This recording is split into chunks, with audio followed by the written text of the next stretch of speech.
15 de octubre del 2022. Mi nombre es José Luis Guzmán y a nombre de todo el equipo, bienvenidos. Funcionarios mexicanos y estadounidenses en la reunión de El Entendimiento Bicentenario acordaron la creación de un grupo de trabajo que combate el tráfico de armas, en el cual se incluirán más revisiones en la frontera. Por su parte, el canciller Marcelo Ebrard señaló que la cooperación bilateral está funcionando, ya que en México han disminuido delitos como homicidios, robos, secuestros y la pandemia del tráfico de armas. Oaxaca se convierte en la primera de las 32 entidades del país en avalar la reforma a la Constitución Política de los Estados Unidos Mexicanos para luego trasladar el control operativo, administrativo y financiero de la Guardia Nacional al titular de la Secretaría de la Defensa Nacional. A una semana de la llegada de la titular de la Secretaría de Economía, Raquel Buenrostro, en esta dependencia se siguen moviendo las piezas. Esta tarde se dio a conocer la renuncia de la negociadora del TEMEC, Luz María de la Mora, subsecretaria de Comercio Exterior.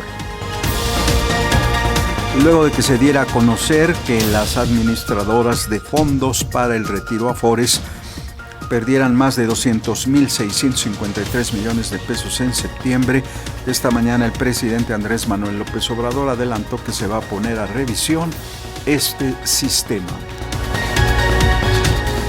En lo internacional, mientras Rusia prosigue sus ataques coordinados en territorio ucraniano, Moscú y Kiev anunciaron la liberación de soldados del bando contrario como parte de un acuerdo para intercambiar prisioneros.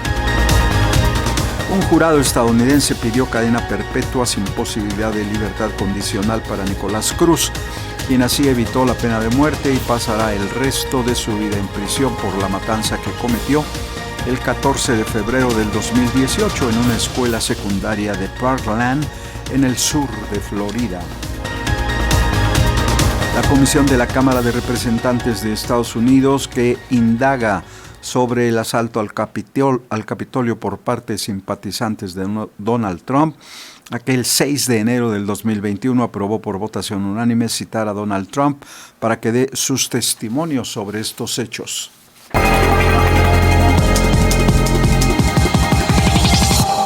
Pues vamos al detalle de la información. La cooperación entre México y Estados Unidos para el decomiso de armas ha incidido en la reducción de los homicidios en México. Así lo dijo el canciller Marcelo Ebrard en Washington al inicio del diálogo de alto nivel en seguridad. Ebrard también subrayó que en materia de seguridad debe prevalecer el respeto a la soberanía y el trato igualitario. La Secretaría de Seguridad y Protección Ciudadana, la secretaria Rosa Isela Rodríguez, dijo que en la cooperación en materia de seguridad debe permanecer esta visión binacional entre los gobiernos de Biden y López Obrador y que prevalezca en todo momento el respeto a la soberanía y el trato igualitario. En su oportunidad, la representación estadounidense encabezada por el secretario de Estado Antony Blinken afirmó que el compromiso estadounidense y mexicano en la cooperación en seguridad se hace evidente en las inversiones que se hacen en infraestructura fronteriza. El canciller Ebrard Casaubon citó resultados de esta cooperación bilateral. ¿Qué se ha logrado en este año? Bueno, hay el decomiso de 32,000 armas. ¿Cómo lo vemos nosotros en México? Tenemos por primera vez en años una reducción de la tasa de homicidios, más o menos del 9.2%. Si esas 32,000 armas estuvieran en México y no hubiéramos trabajado juntos, no tendríamos una reducción del 9.2%. Esas 32,000 armas significan 17 millones de cartuchos y cada cartucho de esos puede matar a alguien en México. Entonces es algo sumamente importante, no es solo una cifra, son personas que estamos salvándoles la vida. Por su parte, la secretaria de Seguridad y Protección Ciudadana, Rosa Isela Rodríguez, destacó lo que llamó buenos resultados del entendimiento bicentenario. Podemos decir que el entendimiento bicentenario está rindiendo frutos para la región y por ello nos comprometemos a seguir colaborando para dar más y mejores resultados en favor de la paz. Con esta claridad, el esfuerzo del gabinete mexicano, del gabinete encabezado por el presidente Andrés Manuel López Obrador, transita por dos vías fundamentales. Una, interferir las operaciones de los grupos criminales mediante el uso de inteligencia con tecnología de alto nivel para debilitar las estructuras y detener a los principales responsables de esta violencia, y combatir el tráfico de drogas, el tráfico de armas y el tráfico de personas. Para Pulso de Radio Educación, Carlos Calzada. La iniciativa que presentó el Partido Revolucionario Institucional para ampliar hasta el 2028 la participación de las Fuerzas Armadas en el combate a la delincuencia, aprobada ya por el Congreso Federal, es resultado del diálogo entre varias fuerzas políticas que beneficia al país. Así lo dijo Ignacio Mier Velasco, presidente de la Junta de Coordinación Política. Por lo pronto, Oaxaca es la primera entidad en avalar la reforma realizada por el Congreso Federal. La reforma constitucional aprobada para ampliar hasta 2028 la participación de las Fuerzas Armadas en tareas de seguridad pública es un paso importante en la ruta para alcanzar la paz en el país. Así lo consideró el presidente de la Junta de Coordinación Política, Ignacio Mier Velasco, quien señala que la aprobación de esta reforma en el Congreso, con el respaldo de la bancada del PRI, más que una alianza en lo oscuro para reactivar lo que la opinión pública denomina primor, es el ejercicio de negociaciones abiertas para un cambio legal que beneficia al país. Yo lo dije siempre, yo lo señalé, fue una iniciativa de reforma constitucional que cuando se instaló la Cámara de Diputados para este periodo ordinario, la diputada lo hizo, yo la analicé, lo comenté con el PRI, le dije que le íbamos a acompañar, busqué al secretario de Gobernación, una vez que concluyó la votación de las 4 leyes secundarias referidas a Guardia Nacional y se analizó con el Ejecutivo Federal la conveniencia. Hubo acuerdo, como él lo dijo, y así de transparente. Para Pulso de Radio Educación, Víctor Bárcenas. En el Senado, legisladores de Morena rechazaron que las cuentas bancarias que no tengan movimientos o no se reclamen por más de 6 años se vayan a confiscar. El martes pasado, recordemos, la Cámara de Diputados aprobó reformas a la Ley de Instituciones de Crédito, a propuesta del diputado de Morena Ignacio Mier Velasco. En su momento, el legislador aclaró, no se está proponiendo disponer de recursos de usuarios de servicios financieros con posibilidades de reclamos, sino de aquellos recursos cuyos derechos a ser reclamados han prescrito.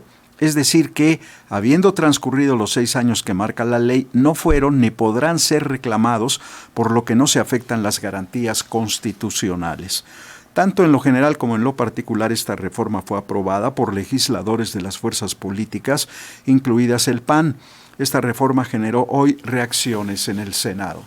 Senadores de Morena rechazaron que se vaya a arrebatar los ahorros a las personas que tengan cuentas sin usar, ya que las cuentas congeladas o las que no tienen movimiento pasen a formar parte de un fondo en favor de la seguridad pública distribuido entre los estados, la federación y los municipios. En tanto, el coordinador de los senadores del PAN, Julen Rementería, aseguró que evaluarán muy bien la minuta proveniente de la Cámara de Diputados. En este sentido, el coordinador de la bancada del PRD en el Senado, Miguel Ángel Mancera, afirmó que en sus términos la reforma que permite al gobierno apropiarse del dinero de las cuentas bancarias abandonadas por más de 6 años para destinarlo al equipamiento de los cuerpos policíacos en el país sería sujeta de impugnación y de la interposición de amparos, porque hay disposiciones en el Código Civil que prevén este tipo de situaciones. Para Pulso de Radio Educación, Reinaldo Cerecero. Acerca de este tema, el presidente Andrés Manuel López Obrador propuso que el dinero de estas cuentas bancarias sin movimientos y sin reclamar sea dirigido a programas sociales y no a seguridad pública. El presidente Andrés Manuel López Obrador negó ser el autor de la reforma que busca que el dinero de cuentas bancarias no reclamadas se utilice en labores de seguridad, la cual se aprobó en la Cámara de Diputados. El mandatario pidió que se informe a profundidad de los alcances de esta reforma y dijo que estos recursos deberían mejor destinarse al rubro social. Yo pido, con todo respeto, al Poder Legislativo que informen y que se profundice más sobre el tema. Como todavía tiene que ir al Senado, hay tiempo, porque parece que lo confiscado en el caso de delitos, un porcentaje es para la Federación y otro porcentaje para los estados y para seguridad pública. Yo diría, no, que sea para personas con discapacidad, que sea para adultos mayores, que sea para la salud.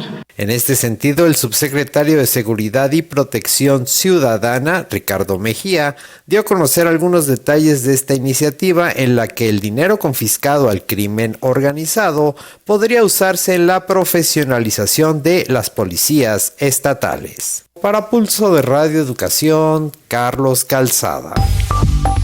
Y a menos de una semana de haber asumido la titularidad de la Secretaría de Economía, la ex responsable del SAT, Raquel Buenrostro, empezó a hacer cambios en puestos relevantes de la dependencia. Por lo pronto, hoy se anunció la salida de Luz María de la Mora, quien se desempeñaba como subsecretaria de Comercio Exterior. La salida de la Mora se da en medio de las disputas en materia energética que mantiene el gobierno de México con sus pares en los Estados Unidos y Canadá en el marco del TEMEC. Diversos analistas han advertido que el actual contexto internacional luce complicado y que la Secretaría de Economía tiene otros pendientes, además del TEMEC, entre ellos los tratados de libre comercio con la Unión Europea y el Reino Unido. Luz María de la Mora, quien llegó a la Subsecretaría de Comercio Exterior el 1 de diciembre del 2018, fue jefa de las unidades de Relaciones Económicas y de Cooperación Internacional, así como de la Coordinación de Negociaciones Internacionales de la Dependencia.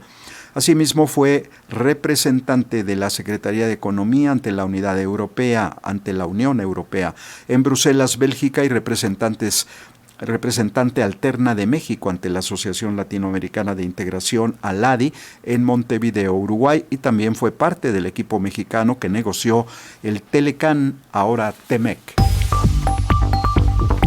En momentos en los que se ha dado a conocer que tan solo en lo que va del año las administradoras de fondos de ahorro para el retiro han perdido 477 mil millones de pesos, el presidente López Obrador anunció que se volverá a revisar este instrumento creado en tiempos del presidente Ernesto Zedillo y que, al decir del jefe del Ejecutivo, surgió para apoyar el sistema financiero a costa de los trabajadores.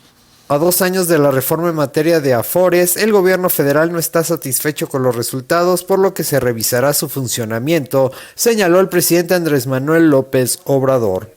El jefe del Ejecutivo dijo que las Afores fueron un instrumento implementado en el gobierno de Ernesto Zedillo para apoyar al sector financiero a costa de los trabajadores. Nosotros hicimos una reforma para reducir el cobro por la intermediación de las Afores, porque además por el manejo del dinero se cobraba mucho más que en otros países. Entonces hicimos una modificación a la ley y se redujo la comisión. Entonces, con eso y con el aumento en las cuotas por parte de los empresarios, se llegó a la conclusión de que iban a mejorar. De todas formas, vamos a hacer una revisión sobre eso para ver si se corrige con esta modificación. López Obrador dijo que se revisará que también ha funcionado las medidas tomadas por su gobierno para reducir las comisiones que se cobran por el manejo de las pensiones, aunque reconoció que no está satisfecho con los resultados. Para Pulso de Radio Educación, Carlos Calzada. Y en otros asuntos económicos, amas de casa y otros consumidores advierten que la estrategia conjunta del gobierno federal y los empresarios no está dando los resultados deseados para así abatir los altos índices inflacionarios que sufre nuestro país. El esfuerzo gobierno-empresarios por disminuir el precio de algunos productos de consumo básico aún no alcanza para aliviar la crisis por la que atraviesan las familias mexicanas. Como se recordará, el pasado 21 de septiembre se anunciaron ajustes en el paquete contra la inflación y la carestía, ello con el propósito de disminuir el precio máximo de la canasta básica de 24 productos en cerca de 8% y pasarla de 1,129 pesos a 1,039. Sin embargo, las amas de casa sostienen que sigue siendo lastimosa la disparidad entre los costos de los productos, frutas, verduras y carnes con su poder adquisitivo, lo que las obliga a ejercer compras prioritarias. Hemos tenido que limitarnos, ¿no? Con cosas, con la variedad de la fruta, por ejemplo. Uno se tiene que dar sus trucos, ¿no? Comprar poquito de todo porque si no, ya uno se desfalca. Sí ha habido un aumento en todo, a veces hasta del 100%.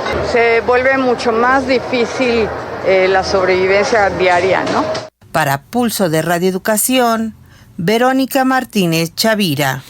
Y aunque la mayoría de los mexicanos que trabajan en el exterior se emplean en los sectores de la agricultura y los servicios en los Estados Unidos, el número de connacionales que prestan sus servicios en Canadá empieza a incrementarse.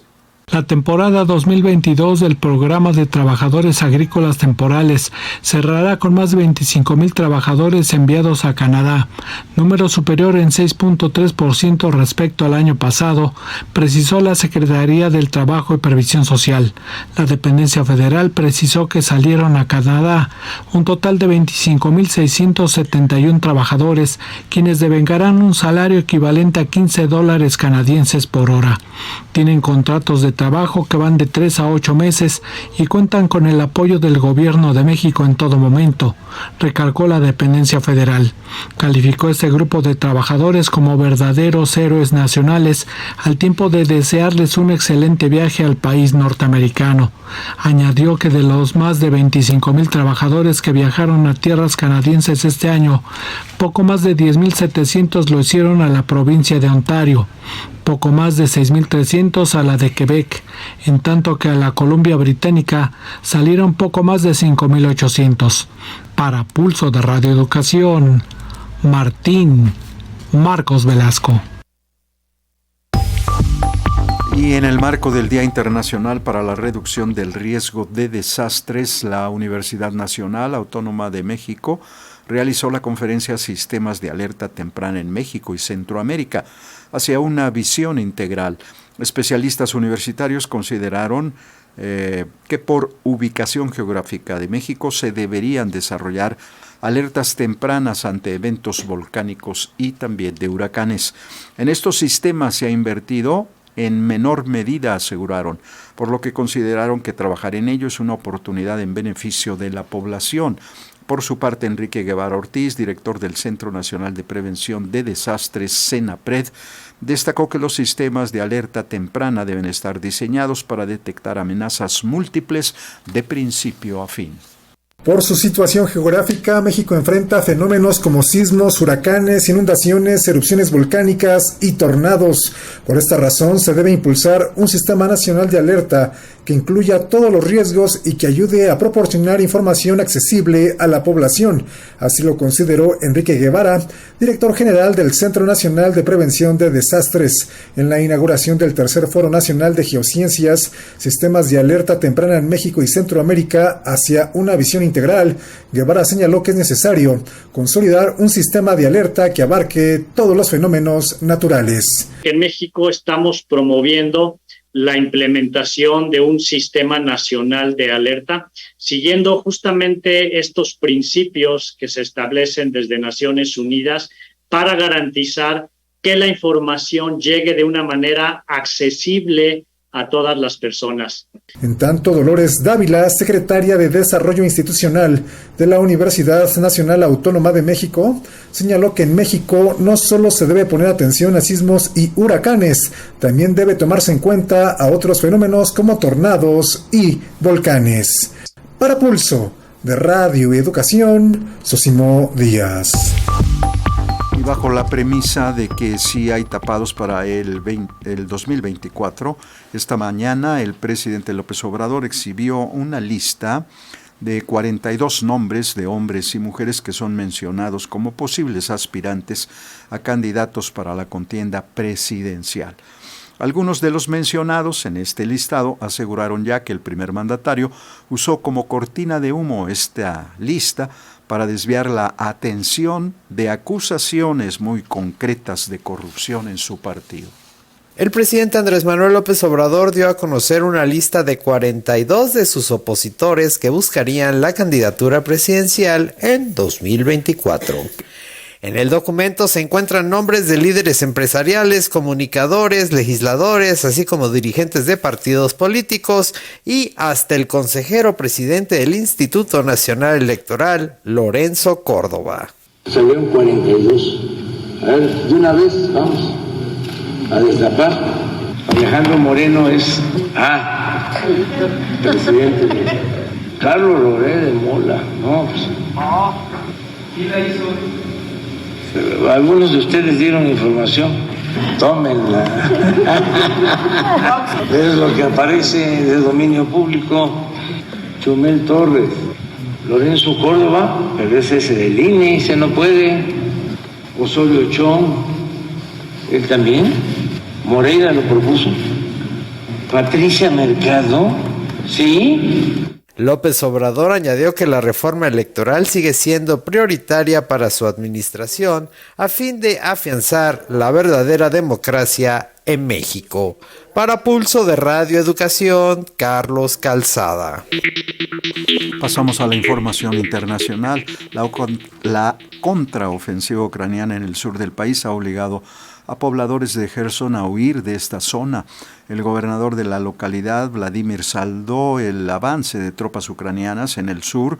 Hizo también un llamado urgente al Kremlin para apoyar en la organización de la evacuación en la provincia anexionada mediante un referéndum y cuestionada por la comunidad internacional.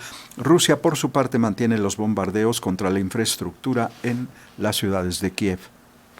El llamado llega un par de horas después de que Kiev anunciara haber retomado el control de 5 localidades de esa región, anexionada por Rusia a finales de septiembre. Tomen a sus hijos y váyanse, pedía en una locución televisada el gobernador ruso de la provincia de Gerson, Vladimir Saldó, que también pedía la ayuda del Kremlin para realizar dicha evacuación. Pido a las autoridades ayudarnos en este esfuerzo. Sé que Rusia no dejará solo a su pueblo, decía Saldó, que reconocía que la localidad está bajo un intenso bombardeo ucraniano. Tal ha sido el avance de Kiev en esta zona que los rusos solo controlan la capital provincial, también llamada Gerson, capital que según la inteligencia británica Moscú se prepara a defender. Las autoridades de ocupación rusa han precisado que los civiles evacuados de Gerson serán trasladados a las regiones rusas más cercanas, entre ellas Crimea, pero también a otras como Rostov, ubicada al sur de Rusia. El gobierno del presidente ruso Vladimir Putin denunció un ataque en la ciudad de Belgorod, provocando la explosión de un depósito de municiones. AFP informa. Moscú denunció el jueves que un bombardeo ucraniano alcanzó un edificio residencial en la ciudad rusa de Belgorod, cerca de la frontera. Todos los servicios de emergencia están en el lugar. Se está revisando cada piso. Todas las personas que vivían en el edificio están siendo evacuadas.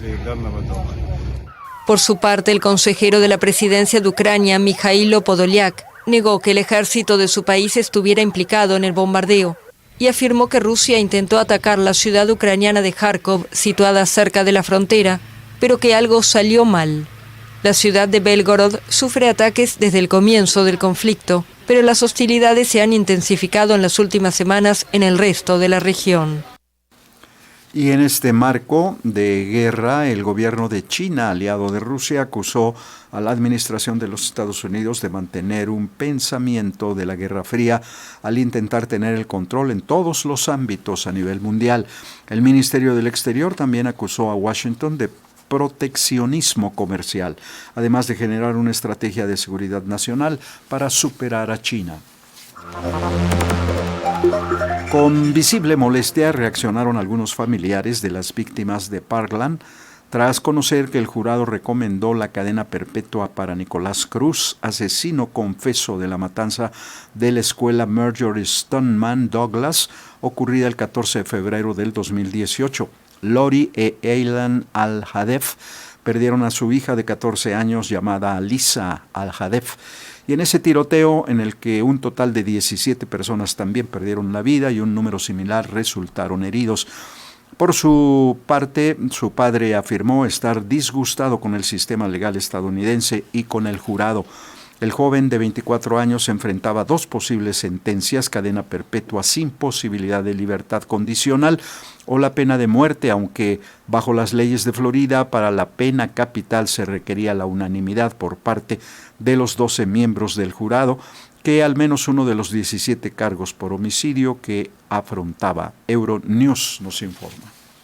El jurado perdona la vida a Nicolás Cruz, pero el autor de la masacre de Parkland, uno de los tiroteos escolares más mortíferos de la historia de Estados Unidos, pasará el resto de su vida en prisión tras recibir la cadena perpetua sin libertad condicional. Tras 3 meses de juicio, el jurado le ha declarado culpable de los 17 asesinatos perpetrados en su antiguo instituto de Parkland, en el estado de Florida, hace 4 años y medio. Los familiares de las víctimas no han ocultado su malestar al ver que no se otorgaba la pena de muerte. Algunos de ellos abandonaron la sala llorando. A pesar de los agravantes del caso, el jurado tuvo en cuenta los atenuantes, como los problemas mentales y la infancia difícil de Cruz.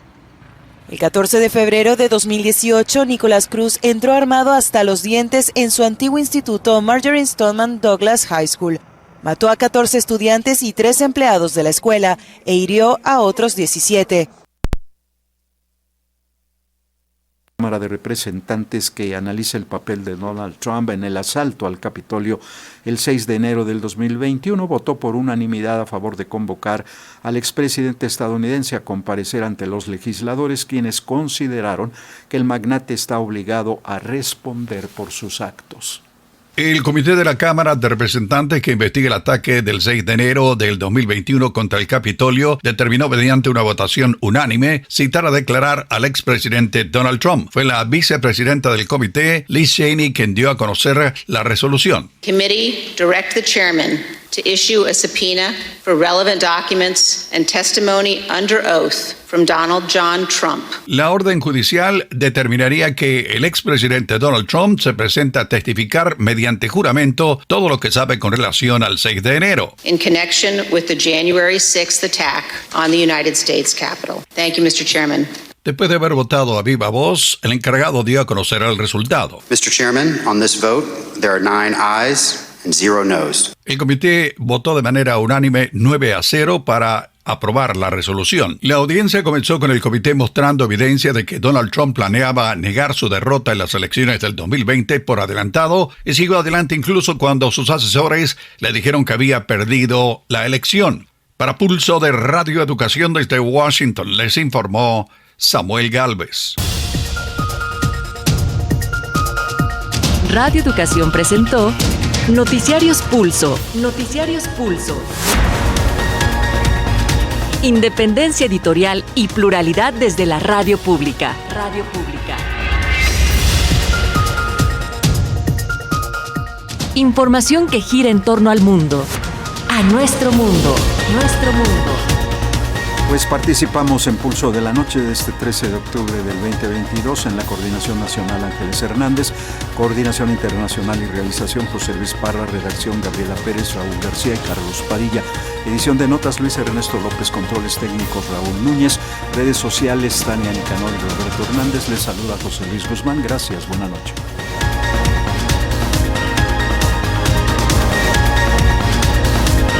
Radio Educación agradece el enlace a este servicio informativo a Radio Universidad de Aguascalientes, a Radio Universidad de Durango, Radio Nicolaita en Morelia, Michoacán, a Radio Ometepec en Guerrero, en Oaxaca, a Radio Maíz de San Juan Tabá y La Voz de la Mixteca en Tlaxiaco, Señal Cuculcán en Mérida, Yucatán y a Radio Zacatecas.